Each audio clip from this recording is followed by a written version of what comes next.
Good evening, it's William with the Grand Duke Dmitri Diary and Correspondence series. Right now we're doing 1915 and 1939, but I just said that in reverse order because we'll start with 1939 and then go to 1915.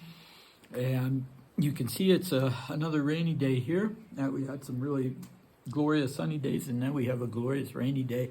And this doing these day after day out here on the balcony at least gives you some idea what it would have been like for a patient here at Schatzalp going out every day on their balcony.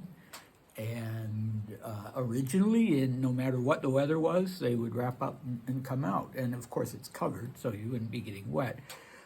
But I don't know whether it was a Grand Ducal privilege or whether by 1939 it was something that everybody had a choice, but on particularly cold and nasty days, Dmitri just stayed inside. He didn't wrap up and go outside like generations of patients before had more or less been forced to do, because that was considered such an important part of the cure, to be out in the cold.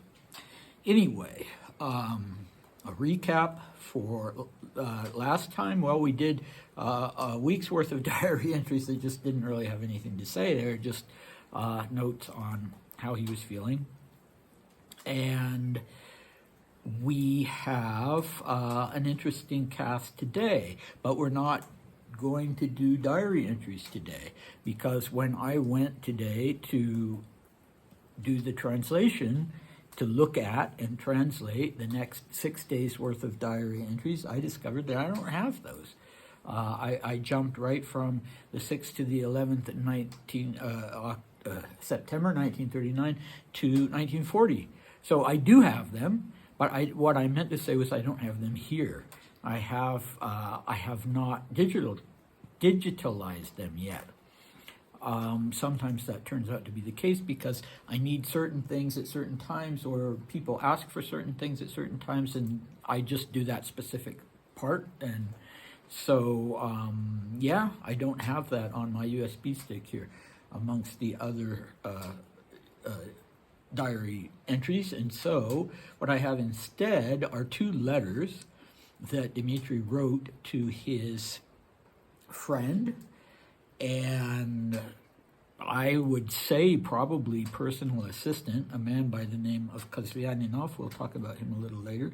He was in Paris, and Dmitri wrote him a letter. Well, he sent him a postcard, let me say. He sent him a postcard on the 25th of September, and then he sent him another postcard on the 13th of October.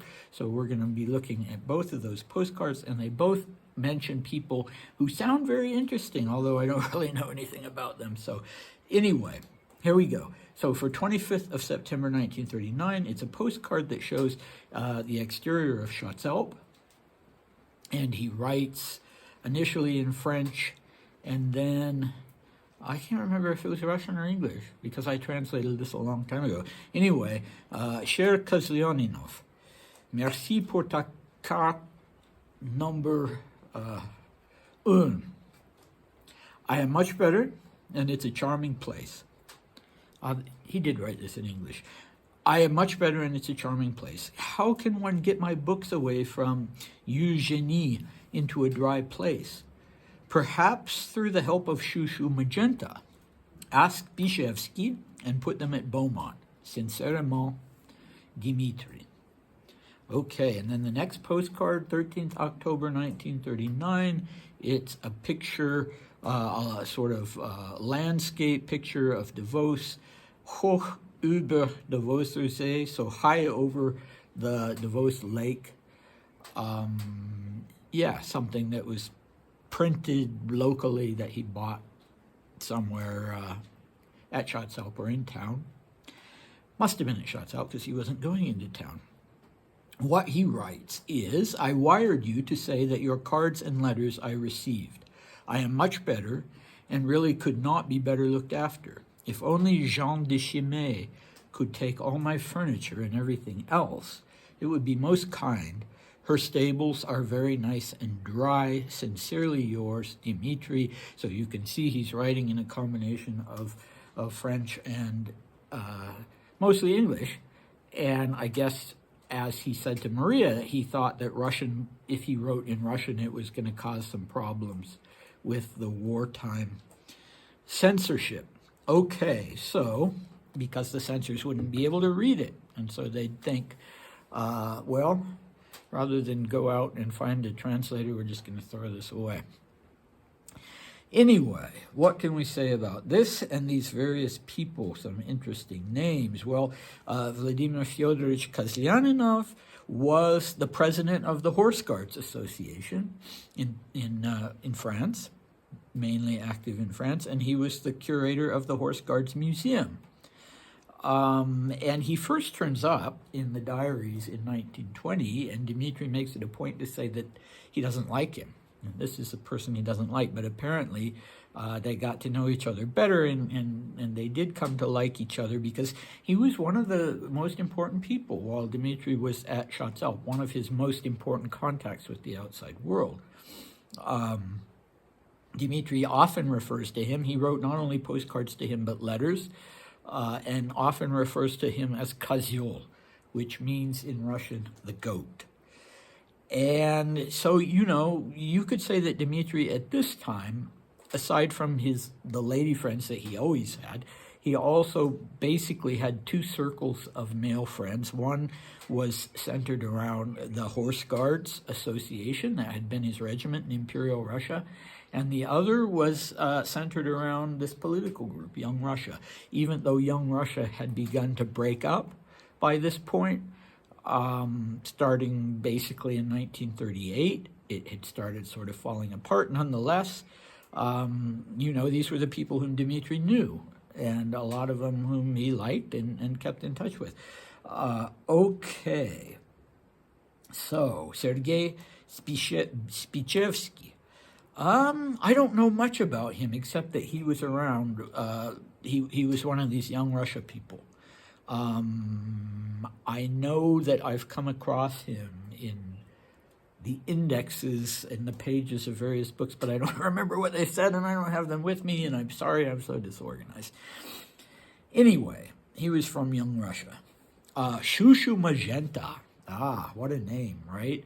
I mentioned her to my godmother once, Sonia Goodman, recently passed away, I'm sorry to say, because Sonia grew up in the midst of the white Russian community. Her parents were both white Russian emigres and quite aristocratic. Dmitri knew them, and I thought, well, that being the case, maybe if there was this person named Chouchou Magenta, she would have heard about it, and she laughed and said, well, I've never heard the name before, but it sounds to me like some kind of, for instance, cabaret performer or something like that. But it turns out, no, she was quite legitimate. She was from the family McMahon. So you had this family, I guess they sound Scottish. I don't know all the details, but they became part of they kept the surname McMahon, but they became part of the French aristocracy. And so you had the Duke of Magenta, whose name was Marie Armand Patrice de McMahon. And he married a woman named Princess Marguerite d'Orléans, and Dmitri certainly knew members of the d'Orléans family. And they had 2 daughters and 1 son. And I don't think Princess Marguerite is the woman that we're talking about here. I don't think she's Chouchou. And I don't think her daughters are Chouchou because they were both married by then, and so they didn't have the surname McMahon or Magenta anymore, although it's possible that Dmitri still just referred to them that way. But they also had a son, Maurice, who became the 3rd Duke of Magenta in 1927. And in 1937, he married a woman called Countess Marguerite Riquet de Caraman-Chimay. So here's this surname Chimay. And so what do we make of that? Are these 2 related people, apparently? So if Marguerite is Chouchou, Magenta, then maybe it's her sister or somebody who's Jean de Chimay, who has the beautiful, nice, dry stables. I don't know. Eugenie, I have no idea whatsoever. So this is an interesting reference anyway to to what happened to his things. He'd had to leave Beaumesnil. Beaumesnil had to be sold. I still don't know where or what Beaumont was, but obviously his things weren't all able to be there, unless maybe Beaumont was the home of this Jean de Chimay. I don't know. Anyway, he's worried about his furniture and his books. Apparently they're spread out, and some of them are in the hands of Chouchou, and he wants to get them away from her. God only knows why. No. They're in the hands of Eugenie, and he wants Chouchou to help get them away from Eugenie. So maybe she's a member of the family as well. Good Lord, I don't know what to say about all this. He was very, very fond, always going right back to the time of the revolution or the time of the assassination when he had to leave Russia. He was so fond of his furniture that was hard of him, and he had lots of books. Good for him. He does talk about reading books throughout the diaries, and I've discovered a lot of books through Dmitri because I thought, that's interesting. I'll read that too and see what he liked about it or didn't like about it.